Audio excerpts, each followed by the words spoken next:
자, 이번에는 우리가 12장 이제 파일 업로드의 방법이 course.jar와 그리고 commons io 그리고 commons 파일 업로드 jar 파일을 이용을 해서 우리가 업로드하는 방식의 차이점을 좀 알았다, 그죠? 예.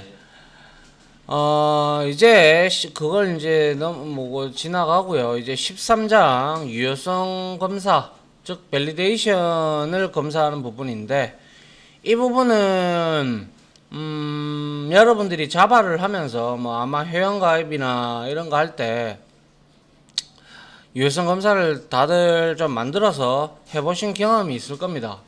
지난주에 프로젝트 발표할 때도 보니까 대다수 뭐 그렇게 했던데 일단 웹에서는 어떻게 하는지 한번 우리가 보는데 이 유효성 검사가 두 가지로 나눠요. 기본 유효성 검사랑 그리고 데이터 타입이라든지 데이터의 이제 유효성 검사로 이렇게 나뉘는데 자 한번 보도록 하죠. 자, 유효성 검사는 우리가 영어로 validation이라고 흔히 얘기를 하고요. 통상 이러한 유효성 검사는 뭐 아시다시피 회원 가입이라든지 아니면 어떤 쇼핑몰이라면 상품을 등록을 한다든지 책이라면 책을 등록한다든지 뭐 이런 거 할 때 우리가 무엇을 등록을 하든지 할 때 제대로 등록이 되었는지 사용자가 똑바로 뭐 했는지 입력을 똑바로 했는지에 대해서 알려주는 그러한 기능을 하는 것이죠. 그래야 알려줘야 똑바로 입력하고 데이터베이스하고 DB의 데이터를 쏠 수가 있기 때문에 그렇죠. 그래서 사용자가 홈페이지에 입력한 데이터 값이 서버로 일단 전송이 되기 전에 특정한 규칙, 우리가 이제 요거를 여러분들도 패턴 클래스를 좀 썼을 거예요. 아마 유효성 검사할 때, 그죠? 안 썼나요? 썼죠. 특정 규칙에 맞게끔 입력되었는지 검증하는 것이고요. 사용자가 실수로 우리가 유효하지 않은 데이터 값을 입력을 하면 우리가 알러트 창을 띄워주면서 똑바로 입력해라 라고 이제 알려주죠, 그죠? 그래서 다시 우리가 홈페이지로 폼 태그로 돌려가지고 사용자에게 오류가 있음을 알려주는 것이 유효성 검사의 개요가 되겠죠. 그래서 유효성 검사의 예를 들자면 뭐 홈페이지 폼 태그 내에서 우리가 나이를 입력을 해야 되는데 문자를 막 입력을 해가지고 그래서 숫자를 인식하는 검사나 회원 가입할 때 아이디 중복 검사나 아니면 로그인 인증이라고 해서 우리가 로그인 인증 방법도 여러 가지가 있는데요. 그것도 뒤에 가서 보도록 하고요. 그래서 아이디와 비밀번호 검사, 그리고 패킷도 역시 뭐 날라올 때 온전한 제대로 된 규약대로 날라오는지 패킷 검사도 해야 되고요. 그래서 밑에 보면 유효성 검사가 필요한 이유와 검사 항목에 대해서 쭉 나와 있는데 일단은 이 유효성 검사를 하는 이유는 가장 큰 거는 이거죠. 좀비 PC처럼 로봇이 이제 우리가 그 시스템에 뭐 이런 검사를 안 해놓는다면 뭐 누구나 들어와 가지고 그냥 아무 때나 입력하고 이제 자동으로 매크로된 프로그램으로 이렇게 입력을 해버리면 문제가 된다는 것이죠. 그러면 그런 것들에 대해서 뭐 소위 말해서 보안 공격이나 잘못된 데이터 뭐 이런 거 그리고 사용자 실수로 이제 예상 가능한 오류 등을 우리가 서버로 날아가기 전에 원천 차단하겠다라는 그런 개념이다라고 보시면 되겠죠. 그래서 이제 뭐 대표적으로 말씀드린 바대로 입력 데이터가 널인지 확인하는 것도 있고요. 날짜나 이메일이 형식에 맞는지 우리가 패턴을 정해서 할 수 있고요. 그리고 나이도 역시 숫자인지 그리고 입력 데이터의 제한 길이를 초과를 했는지 뭐 로그인 인증 시 이제 또 요거는 뒤에 가서 우리가 유효성 검사를 웹.xml에다가 우리가 constraint 제약 조건을 걸어서 할 수 있는 방법도 있고요. 그리고 회원 가입할 때 중복 여부 이런 것들을 우리가 할 수가 있겠더라. 한번 보죠. 그 다음에 유효성 검사를 위해서 핸들러 함수가 필요한데, 핸들러 함수가 길면 우리는 자바스크립트 파일을 외부로 빼서 우리가 이제 그거를 링크 걸어서 땡겨오면 된다라는 부분도 있고요. 그래서 일반 웹에서는 이제 우리가 검사를 하기 위해서 핸들러 함수가 존재하는데, 특히 우리가 submit이라는 기능을 가지고 있는 이놈을 우리가 딸깍 했을 때, 클릭을 했을 때 우리가 여기에다가 on 클릭하고 니꼬르 이제 자바스크립트로 만든 함수 이름을 호출을 해주면 따다다다다다 검사하게끔 만들어 줄 수가 있단 말이죠. 그래서 핸들러 함수는 폼 페이지에서 폼 태그에서 이벤트가 발생해봐야 이거 submit하고 리셋이나 뭐 이런 정도밖에 없을 겁니다. 그래서 submit을 클릭한 경우 유효성 검사를 위해서 우리가 매핑을 해줍니다. 야, 이거 눌렀을 때 이 메서드가 호출되게끔. 그래서 우리는 따로 자바스크립트를 배운 적이 없어요. 배운 적이 없는데 함수가 뭔지 알고 있고 변수가 뭔지 알고 있고 하기 때문에 호출되는 게 왜 호출이 되는지도 이미 우리가 이벤트가 뭔지 다 알기 때문에 이거를 함수를 쓰는 법만 여러분들한테 가르쳐 드리면 충분히 여러분들이 할 수가 있다라는 것이죠. 물론 전문적으로 우리가 자바스크립트는 프론트 단에서 이제 배워야 되는데 저도 뭐 자바스크립트를 디테일하게 잘한다 그런 건 아니고요. 그냥 읽을 줄 정도만 알기 때문에 한번 보도록 하죠. 그래서 자, 자바스크립트를 이용해서 유효성 검사를 위한 코드를 작성한다. 통상 이런 형태로 많이 작성을 합니다. 그래서 자바스크립트는 서버 스크립트 언어가 아니에요. 이거는 동적인 클라이언트 스크립트 언어다라고 제가 애초에 우리가 스크립트의 종류를 나눌 때 자바 JSP의 개념에 대해서 설명을 할 때 그때 이미 설명을 드렸어요. 그죠? 예, 그래서 이거는 클라이언트 단의 스크립트 언어입니다. 그래서 자바스크립트는 웹브라우저에서 유효성 검사를 처리하므로 서버에서 처리하는 것보다 속도가 빠르고 서버에 과부하를 주지 않는다. 그래서 클라이언트 단에서 하겠다라는 것이죠. 만약에 물론 우리가 이제 뭐 예를 들면 이런 경우가 있겠죠. 막 이렇게 이름하고 뭐를 입력을 했는데 DB까지 가서 낱널인데 널 값을 넣었다. 뭐 이래 돼 버렸다. 그러면 그거는 이제 서버까지 가서 서버에서 이제 뭐 모델단에서 이제 DAO가 접속해서 저장하려고 하는데 보니까 이렇게 발생됐더라. 그거는 상당히 서버에 부하도 걸릴 뿐더러 아울러 그거는 좀 잘못된 방식이다. 이미 동적으로 이미 앞에서 프론트 단에서 이 정도는 걸러줘야 된다라는 것이죠. 맞잖아요. 그죠? 예. 그래서 이제 사용자가 폼 태그에 입력한 데이터 값이 서버로 전송되기 전에 특정 규칙을 맞게 입력되었는지 검사를 하는 거고요. 그리고 입력된 데이터가 유효성 검사를 통과하면 이걸 통과했다라는 것은 이제 저장돼도 된다는 걸 의미하는 거죠. 그래서 서버로 전송을 해주고, 그렇지 않으면 서버 전송을 우리가 취소를 하고 사용자에게 똑바로 입력해, 이렇게 우리가 오류 메시지를 보여주는 역할을 하는 것이 우리가 핸들러 함수를 만들어 놓고 그 핸들러 함수를 호출해 줌으로써 우리가 그 값들을 활용을 할 수가 있게 되더라라는 것이죠. 자, 그래서 유효성 검사를 우리가 위해서 핸들러 함수를 만드는 과정이 있는데, 자, 첫째, 딴 거 다 필요 없고요. 자, 여기 코드 보시죠. 코드 보면 이해됩니다. 그래서 우리가 폼 태그를 이용을 해서 여기에다가 폼에 이름을 우리가 줄 수가 있죠. 그죠? 예, 폼에 이름을 준다든지 아니면 아이디를 줘도 상관은 없습니다. 그래서 여기에서 우리가 이름을 주고 여기에다가 onClick이라는 submit이라는 부분에서 onClick이라는 핸들러 함수를 우리가 주면 되는데요. 근데 실제 여기에서 submit 하지 않습니다. 통상적으로 여기서 submit 하지 않고 여기에서 타입은 그냥 버튼으로 주고요.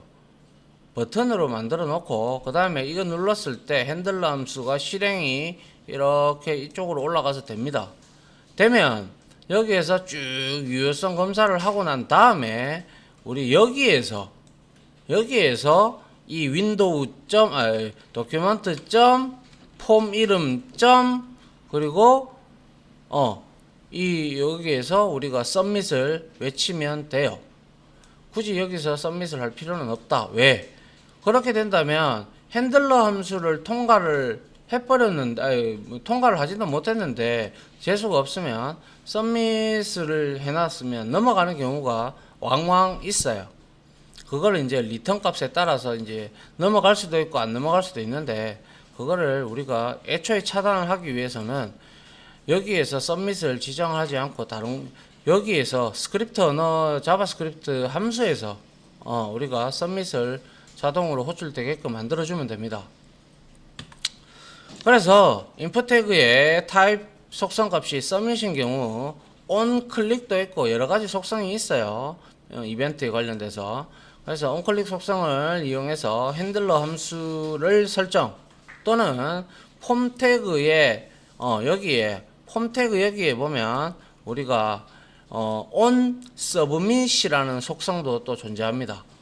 하여튼 뭐 여기에 쏘든 여기에 쓰든 여기에 쓰든 그거는 프로그래머가 쓰고 싶은 대로 쓰시면 돼요. 근데 통상 여기다가 많이 쓰죠. 근데 이 코드가 이제 만약에 우리가 회원가입할 때 상품이나 이런 것들을 등록을 할 때 프로덕트라든지 이런 것들을 등록할 때는 상당히 길어진다. 길어지면 코드에 우리가 이거 재활용을 하기 위해서는 이제 모듈화를 하기 위해서는 이거를 이제 우리가 JS 자바스크립트로 확장자를 주고 자바스크립트 파일로 만들어 가지고 우리가 폴더에다가 따로 지정을 해 놓고 이거를 이 웹페이지에서 JSP 페이지에서 우리가 링크 태그를 걸어서 끌고 와 가지고 사용을 해도 된다라는 것이죠. 여튼 자바스크립트를 이용을 해서 스크립트 태그 내에 핸들러 함수를 작성. 그래서 이 스크립트는요 웬만하면 우리가 헤드 태그 안에 적어주는 게 정상인데 어떠한 위치에 있어도 상관은 없어요. 상관은 없기 때문에 왜냐하면 이게 또 어디에 위치하느냐에 따라서 값을 읽어올 때도 있고 읽어오지 못할 때도 있어요.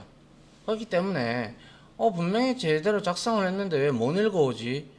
알러트창 띄워지는데 뭐 이런 경우가 왕왕 있어요. 그거는 우리가 프로그램이 어차피 스크립트 언어는 위에서부터 밑으로 쭉 흐르기 때문에 이게 위에 이렇게 되어 있다. 그러면 여기에서 우리가 호출하고 되면 되는데 이게 이제 아무 때나 밑에다가 호출한다든지 뭐 이렇게 되어 있다든지 뭐 이런 형태로 위치에 따라서 어떨 때는 읽어오고 어떨 때는 못 읽어오고 즉 다시 말해서 우리가 이런 형태의 개념이라고 보시면 되죠.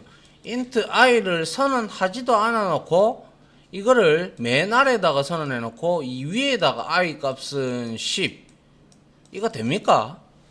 안 되죠. 예. 그런 거와 동일한 개념이다라고 보시면 되죠. 자, 그래서 폼 페이지에서 폼 태그에서 입력된 데이터 값을 핸들러로 가져오기 위해서 폼 태그 내에 name이나 혹은 폼즈라는 객체가 있는데요. 이거는 뭐 자바스크립트에서 이제 쓰는 객체인데 우리가 굳이 이런 것까지는 알 필요는 없고요. name 속성이나 id 값 줘가지고 여기에다가 우리가 name 속성을 이용을 해서 이렇게 document 폼 이름 그리고 입력 항목 이름 value를 하게 되면 값을 얻어올 수가 있죠. 이거는 예전에 한번 해봤다, 그죠? 맞나요? 안 해봤나요? 해봤죠? 자, 그리고 이제 폼즈 객체를 이용하는 경우는 폼즈는 여기 안에 들어가 있는, 여기가 아니지. 여기 안에 들어가 있는 인풋 값들이 많기 때문에, 많이 있기 때문에 얘는, 이제 배열의 형태로 이제 나타나요. 그래서 우리가, 요거 나중에 우리가 하나하나씩 접근할 때는 여기에 순서대로 우리가 인풋 태그들이 배열 타입으로 저장이 돼서 우리가 원하는 대로 인덱스를 줘서 가져오면 되는데, 이거 헷갈려요. 헷갈리고 차라리 그럴 바에는 여기에다가 우리가 id 값을 줘가지고 document.get element by id라는 속성 메서드를 이용을 해서 id 값을 들고 와서 그거를 이제 비교를 해주면 된다라는 것이죠. 자, 그래서 여기에 보시면 뭐 이렇게 이름은 홍길순입니다. 뭐 이렇게 되어 있는데요. 한번 보죠. 여기에서 지금 폼 태그에서 자, 네임을 frm으로 줬다. 그죠? 맞나요? 그리고 인풋 태그 한 개 줬고 그다음에 submit 전송 이렇게 해서 체크 폼을 호출하고 있어요. 그래서 클릭했을 때 체크 폼으로 가겠죠. 여기 체크 폼으로 갔다가 자, 알러트 창 띄워 가지고 이름은 document 점 그리고 frm 점 그다음에 뭐예요? name이다. 그죠? 예. name. name의 value니까 입력한 값이 되겠죠. 그죠? 맞나요? 그래서 입력한 값. 그리고 여기에 따로 액션을 주지 않았기 때문에 액션 속성을 주지 않았기 때문에 이동할 일이 없죠. 그죠? 맞나요? 그래서 이렇게 홍길순입니다. 찍었다 이거죠. 자, 그래서 기본 유효성 검사하고 우리가 데이터 형식 유효성 검사 두 가지로 나뉘는데 일반적으로 기본 유효성 검사는 폼 태그에 입력된 데이터 값들이 있는지 없는지 정도만 체크를 하는 거예요. 하지만 데이터 형식 유효성 검사는 아주 디테일하게 패턴을 줘가면서 특수 문자가 몇 개 들어왔고 뭐 숫자로 시작하면 안 되고 등등 이러한 우리가 제약 조건들을 이제 거는 거죠. 그게 이제 크게 두 가지로 나누는데 일단 오늘은 기본 유효성 검사를 한번 볼 거고요. 다음 내일 이 시간에는 이제 데이터 형식 유효성 검사를 한번 보도록 하죠. 그래서 기본 유효성 검사는 말 그대로 기본이에요. 기본, 디폴트. 그래서 사용자가 폼 태그에 우리가 입력했을 때 데이터 값이 있는지 없는지 확인하는 거고 데이터 길이라든지 숫자 등이 기본적인 것이 맞는지 우리가 검사를 하는 거죠. 그래서 아주 이건 기본적인 내용이고요. 우리가 예를 들어서 데이터 형식 유효성 검사의 예를 들어보면 자, 우리가 만약에 상품을 등록을 한다 칩시다. 그러면 상품은 보통 우리가 상품의 프로덕트 아이디 같은 경우 혹은 라트 넘버 이런 공장에서 이제 상품을 이제 물품을 이제 재고 자재를 이제 등록을 한다든지 제품을 등록을 한다든지 할 때 반드시 식별하기 위해서 뭐 P하고 1, 2, 3, 4 이렇게 해서 입력을 해줘야 정상적으로 들어가는데 뭐 멋대로 그냥 뭐 1, 2, 3, 4 뭐 이런 식으로 넣었다. 그러면 이런 거는 안 받아준다. 그죠? 맞나요? 그래서 P로 시작했는지 확인해야 됩니다. 그죠? 그리고 숫자가 4자리가 들어갔는지도 확인을 해줘야 돼요. 이거는. 그렇기 때문에 이런 것들은 우리가 이제 데이터 형식 유효성 검사에서 할 수가 있는 부분이고요. 근데 아이디나 패스워드처럼 입력을 반드시 해야 되는데 입력을 하지 않았다. 그럴 때는 우리가 이렇게 기본 유효성 검사를 하면 되고 또 아이디가 최소 4자리 이상을 해야 된다. 그럼 내 아이디가 이거다. 난 4자리가 넘어섰으니 상관이 없는데 어떤 사람은 뭐 VC 뭐 이렇게 했다. 그러면 이거 세알려가지고 4자리 미만이면 4자리 이상 입력해라 임마. 알려주면 되죠. 그죠? 맞나요? 이런 거는 이제 데이터 형식을 검사하는 게 아니라 기본적인 내용을 검사하는 부분이죠. 자, 그렇게 해서 맞는지 검사를 하는 거고요. 그리고 펌 태그의 입력 데이터 길이를 확인해서 데이터의 유무를 검증하는 것이 기본 유효성 검사. 그러니까 이거는 좀 간단한 검사라고 보시면 되고, 이제 우리가 이러한 간단한 검사를 이제 좀 데이터를 받을 때 확실한 데이터를 받고자 할 때는 우리가 기본 유효성 검사와 데이터 형식 유효성 검사를 우리가 혼합해서 여러분들이 만들어서 작성을 하는 게 가장 좋습니다. 자, 그래서 데이터가 있는지 없는지 확인하는 거는 당연히 이거나 랭스가 0이거나 뭐 이런 형태로 우리가 하면 되겠죠. 그죠? 맞나요? 자, 그 다음은 이제 이름 입력 안 했으니까 이제 그리고 나 이름 입력 안 하고 전송 눌렀으니까 이거 이름 입력해달라고 했어. 그래서 여기다 전송해서 체크폼 호출했어. 갔는데 보니까 여기 아무것도 입력 안 했네. 그래서 이름 입력해줘 해놓고 도큐멘트 frm 그리고 네임이 바로 뭐예요? 이 인풋 태그다. 그죠? 맞나요? 그래서 일로 셀렉트해서 여기로 가라 이 뜻입니다. 알겠습니까? 네? 자모나. 자, 그리고 데이터 길이는 랭스 이용하면 된다. 그죠? 예, 요거는 우리가 조건 얼마든지 주면 이제 이러한 if 조건들은 여러분들이 너무나 잘 주기 때문에 뭐 굳이 뭐 설명할 필요는 없고, 그 다음에 요거는 뭐 요렇게 도큐멘트에 이제 6자 미만 그리고 혹은 12자보다 크든가 이렇게 되면 이제 우리가 6자에서 12자로 입력해라 임마 이 뜻이겠죠. 그죠? 예. 자, 그 다음에 이제 요게 중요하죠. 우리가 일반적인 크롬 웹브라우저에서는 우리가 인풋 타입을 넘버로 주게 되면 숫자 입력 넘버로 주게 되면 문자 입력을 방지해 주는데요. 인터널 같은 경우는 안 해주죠. 그죠? 안 그렇습니까?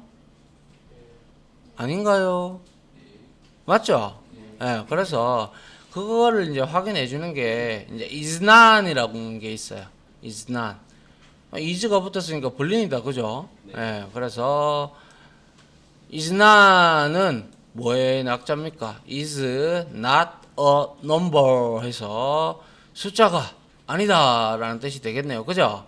맞나요? 그래서 is not 함수의 인자값이 숫자이면 false, 아니 숫자가 아니면 true를 리턴을 한다. 그래서 이 값을 우리가 숫자인지 아닌지를 확인을 해보고 이제 할 때 is none이라는 함수를 이용을 하면 되더라라는 것이죠. 자, 그래서 여기에 쭉 있는데 1로 시작했다. 그죠? 맞나요? 네, 1로 시작했다 보니까 자, 여기에서 submit에서 체크폼으로 이렇게 갔어요. 체크폼으로 가니까 not가 붙어줘야 되겠죠. 그죠? 예, 그래서 여기에서 substring해서 substr를 이제 썼네요. 그래서 한 자리, 앞대가리 한 자리만 갖고 와가지고 이게 숫자냐 아니냐를 검사를 해서 숫자가 맞으면 이렇게 얘가 숫자로 할 수 없다 이렇게 되는 거고, 그래서 여기 밑에 보면 전체 폼 초기화는 우리가 이제 도큐멘트 폼 점 리셋 하면 되고요. 폼 태그를 전부 다 안에 있는 값들을 리셋 시키겠다는 거고, 선택 초기화는 자 셀렉트 하면 여기에 들어가 있는 값을 초기화를 시킨다는 것이고, 그리고 셀렉션 클리어 하게 되면 역시 선택한 거를 클리어 하겠다라는 그러한 내용이 됩니다. 자, 요까지 하고요. 한번 테스트를 해보도록 하죠. 알겠죠? 네.